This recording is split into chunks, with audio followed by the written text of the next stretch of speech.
Welcome to Health Matters, the podcast where we discuss important health topics in a way that's easy to understand. I'm your host, Jamal, and today we're going to talk about alcohol. We'll cover the harms of alcohol, how you can avoid it, and some shocking statistics about the number of deaths it causes each year. Joining me is Dr. Jane Smith, a public health expert. Welcome, Dr. Smith. Thanks for having me. Let's start with the basics. What is alcohol, and why do people consume it? Alcohol is a chemical found in drinks like beer, wine, and liquor. People consume it for various reasons. Some enjoy the taste, others drink to relax or to be more social. In small amounts, alcohol can make people feel happy and relaxed, but it's important to remember that it's a powerful substance that affects the brain and body. So, what are some of the harms of drinking alcohol? Alcohol can cause a lot of harm, both in the short term and long term. In the short term, drinking too much can lead to accidents, injuries, and even alcohol poisoning, which can be life-threatening. Long term, heavy drinking can damage almost every organ in the body. It can cause liver disease, heart problems, certain types of cancer, and can weaken your immune system. It also affects mental health, leading to issues like depression and anxiety. That sounds really serious. How can people avoid these harms? The best way to avoid these harms is to either not drink alcohol at all or to drink it in moderation. For adults, moderation generally means up to 1 drink per day for women and up to 2 drinks per day for men.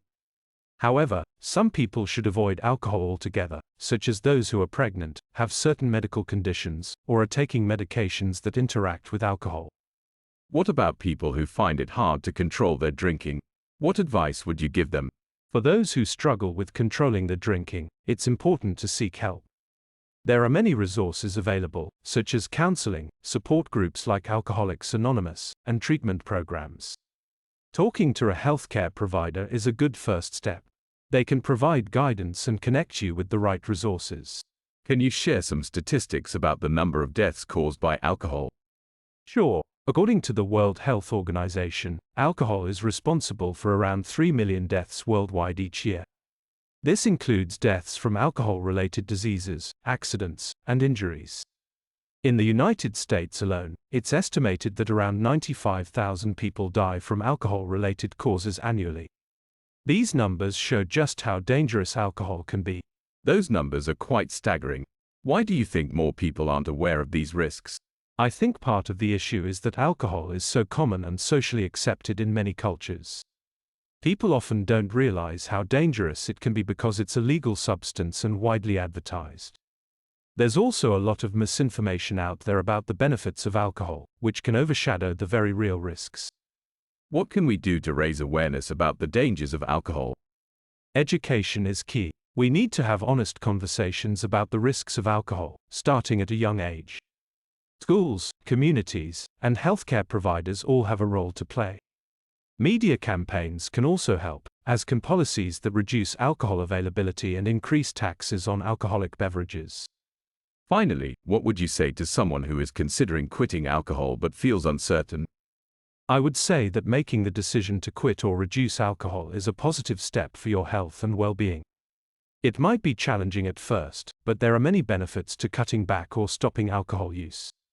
You'll likely feel better physically and mentally, and you'll reduce your risk of serious health problems. Don't hesitate to seek support from friends, family, or professionals. You don't have to do it alone. Thank you, Dr. Smith, for sharing your insights today. This has been a really informative conversation. That's it for today's episode of Health Matters. Remember, your health is your wealth, so take good care of yourself. If you found this episode helpful, please share it with others and subscribe to our podcast for more health tips and information. Until next time, take care.